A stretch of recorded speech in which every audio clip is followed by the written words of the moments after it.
جو جراثیم اس میں ہوں، جو سپورز وغیرہ بھی اگر اس میں ہیں تو وہ بھی ہلاک ہو جائے، وہ ختم ہو جائیں اور بالکل صاف ستھرا ہو جائے۔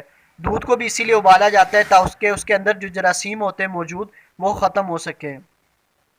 اب اس کے بعد جراثیم منتقل کرنے والے جانوروں پر کنٹرول۔ اب مچھر اور دوسرے جو ہے ان پہ کنٹرول کیا جائے تو یہ بیماری روکی جا سکتی ہے۔ مچھر اور گونگوں کو ختم کرنے کے لیے ملیریا اور بلزیریا جیسی بیماریوں پر قابو پایا جا سکتا ہے۔ اب ان کی سپرے کیے جا سکتے ہیں، ٹیکے لگائے جا سکتے ہیں، تو اور ریبیز کے بھی ٹیکے لگتے ہیں جس سے بچا جا سکتا ہے۔ اب کچھ لوگوں نے پالتو جانور بھی گھر میں پالے ہوتے ہیں تو ان کے کاٹنے سے بھی کافی مسئلہ ہو سکتا ہے، بیماریاں ہو سکتی ہے۔ تو ان سے بچنے کا طریقہ یہ ہے کہ پالتو جانوروں کو حفاظتی ٹیکے لگائے جائیں، مثلا کتا، بلی یا طوطا وغیرہ جو گھر میں پالے ہوئے ہیں ان کو حفاظتی ٹیکے لگائے جائیں تاکہ کسی قسم کی ریبیز یا خارش بیماری سے بچا جا سکے۔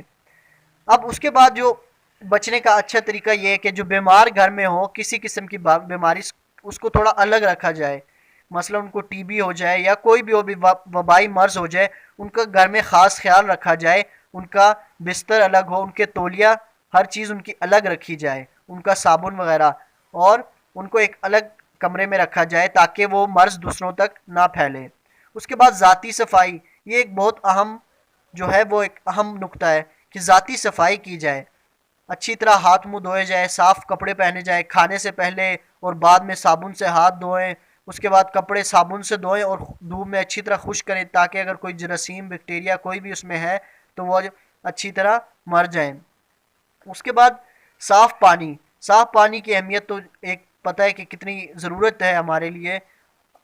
اگرچہ یہ جو زمین کا 2/3 حصہ پانی پر مشتمل ہے مگر اس کے باوجود بھی دنیا کی تقریباً آدھی آبادی صاف پانی سے محروم ہے، اور بہت ساری بیماریاں ٹائیفائڈ، کلورا جو ہے یہ آلودہ پانی، گندے پانی کی وجہ سے ہوتی ہیں۔ اس کے بعد نکاسی آب، سیوریج ڈسپوزیبل سیویج، اس میں کیا ہے کہ نکاسی آب جو گندا پانی آتا ہے اس کو ایک الگ کرنے کا ایک سسٹم ہونا چاہیے، کیونکہ اسی سے گندے پانی سے بیماریاں بن سکتی ہیں، مثلا مچھر ٹھہرے ہوئے گندے پانی میں انڈے دیتے ہیں جس کی وجہ سے ملیریا، ڈینگی اس طرح کی بیماریاں ہو سکتی ہیں۔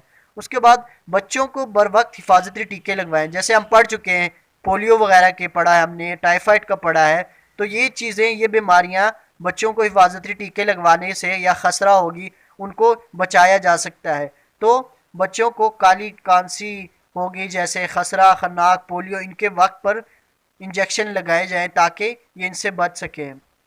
اس کے بعد اینٹی بائیوٹک ڈرگس، اب ایسی ادویات لی جائیں جو بیکٹیریا سے پیدا ہونے بیماریوں کا علاج کر سکتی ہیں۔ اب جو بیماریاں جو وائرس سے پیدا ہوتی ہیں، نزلہ، زکام وغیرہ، ان کے لیے بھی ان پر جو ہوتی ہیں اینٹی بائیوٹک ادویات بے اثر ہوتی ہیں، ان کا علاج بایو ادویات سے نہیں بلکہ پینسلین یا ٹیٹرا سائکلین وغیرہ ٹائپ کی ادویات سے کیا جاتا ہے۔ اب تمباکو نوشی اور دھوئیں کی ہمارے صحت پر کیا اثر پڑتا ہے، ہم سب جانتے ہیں جیسے کہ تمباکو وغیرہ میں نکوٹین، ٹار اور کاربن مونو آکسائڈ ہوتے ہیں جو کہ انسانی صحت کے لیے نقصان دہ ہیں۔ نکوٹین کا ایک اور بڑا اثر یہ ہے کہ اس سے خون کی شریانیں سکڑ جاتی ہیں جس سے خون تمام حصوں تک پہنچ نہیں سکتا، تو یہ اور اس سے کیا ہوتا ہے خون کی نالیاں جو ہے سکڑ جاتی ہیں اور خون تمام جسم کو جانے میں اس کو مشکلات پیش آتی ہیں۔ اس کے بعد جو سگریٹ نوشی ہے، اس کا تمباکو نوشی، اس سے کیا ہوتا ہے پھیپھڑوں کا نقصان ہوتا ہے، پھیپھڑوں کے کام کرنے کی صلاحیت متاثر ہوتا ہے۔ ٹار ایک اس میں ہوتا ہے، وہ ایک ایسا مادہ ہوتا ہے جو پھیپھڑوں کا کینسر کا پیدا کر سکتا ہے۔ کاربن مونو آکسائڈ جو ہوتا ہے وہ خون میں شامل ہو کر آکسیجن جو ہماری ہوتی ہے اس کی مقدار کو کم کر دیتا ہے اور اس کے سیلز کو کم کر دیتا ہے، جس کی وجہ سے دل کی دھڑکن تیز ہو جاتی ہے اور سانس لینے بھی مسئلے پیش آتے ہیں۔ اب جیسے جیسے دنیا کی آبادی زیادہ ہو رہی ہے ویسے ویسے سموک بھی اس وجہ سے زیادہ ہوتی جا رہی ہے اور اوزون کی جو لیئر ہے وہ کم ہوتی جا رہی ہے، جس سے زمین کے درجہ حرارت میں بھی اضافہ ہو رہا ہے، اور اس سے کیا ہوتا ہے اور اوزون کی تہ میں سوراخ بھی ہو رہے ہیں، اور ان سوراخوں کی وجہ سے جو کچھ شعاعیں ہیں جو نقصان پہنچاتی ہیں انسان کو وہ زمین تک پہنچ رہی ہیں جو کہ بہت بڑی بیماریوں کا باعث بن رہی ہے۔ تمباکو نوشی کے نقصانات میں پھیپھڑوں کی بیماریاں، جیسے ابھی پڑھا ہے ہم نے، اس میں پھیپھڑوں کو نقصان دیتی ہیں، رسولیاں بن جاتی ہیں جو بعد میں کینسر کا باعث بن سکتی ہیں۔ اس کے بعد کیا ہوتا ہے، سگریٹ نوشی سے پھیپھڑوں میں موجود ہوا کی جو تھیلیوں کو نقصان پہنچتا ہے، جس سے خون میں جانے والی آکسیجن کی مقدار کم ہو جاتی ہے۔ اب اس کمی کو پورا کرنے کے لیے تیز تیز سانس لینا پڑتا ہے۔ اس بیماری کو ایمفیسیما بولتے ہیں۔ اب پھیپھڑوں کا سرطان جو ہے، کینسر، انتہائی خطرناک ہے، اب جو سگریٹ کے دھوئیں میں ٹار کی وجہ سے ہوتا ہے۔ اب دل کی بیماریاں، سگریٹ نوشی یا کوئی بھی نشہ آور شراب ہو، چاہے افیون ہو، جو بھی ہو، اس کا دل پہ بھی بہت زیادہ اثر پڑتا ہے۔ دل کے دورے پڑنا، بلڈ پریشر، دل کی بیماریاں، اور حالات اتنا بڑھ جاتا ہے کہ ہلاکت کی طرف آپ کو لے جاتا ہے، کیونکہ اس میں خون کی شریانیں تنگ ہو جاتی ہیں، جس سے خون دل تک نہیں پہنچ پاتا اور نہ دل سے جسم کو جاتا ہے، جس کی وجہ سے دل کی بیماریاں ہوتی ہیں۔ اب جلد کی بیماریاں، اسکن بھی ہے وہ بھی متاثر ہوتی ہے۔ جلد کی بیماریاں جیسے خارش وغیرہ ہوگی، رنگت بھی متاثر ہوتی ہے، اس کے کیونکہ خون کی میں آکسیجن کی کمی ہو جاتی ہے، تو اس لیے جلد پر بھی اس کا اثر پڑنا شروع ہو جاتا ہے۔ اس کے بعد دماغی بیماریاں، مینٹلی بھی انسان ڈسٹرب ہو جاتا ہے۔ اب دماغی بیماریوں میں سائیکوسس اور نیوروسس، یہ دو بہت مشہور بیماریاں ہیں۔ سائیکوسس میں ڈیلیرم اور ڈپریشن عام ہے۔ اب دیکھیں ڈیلیرم کیا ہوتا ہے، یہ بیماری تیزی سے ظاہر ہوتی ہے، جس کی کئی وجوہات ہو سکتی ہیں، اور بڑی وجوہات نشہ ہے اور الیکٹرولائٹس کی کمی ہے، دماغ میں آکسیجن کی کمی ہے۔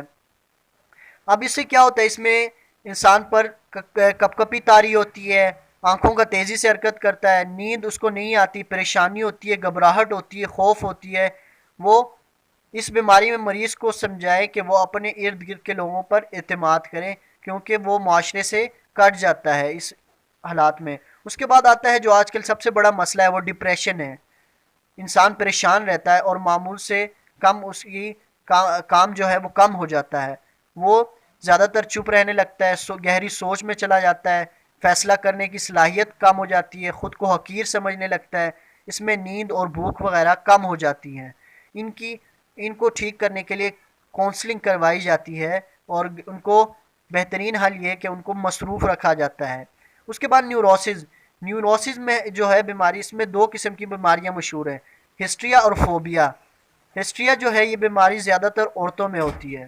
اندھا پن، بہرا پن، سر کا درد ہو گیا، فالج، کپ کپی، بھوک نہ لگنا اس بیماری کی علامات میں شامل ہیں۔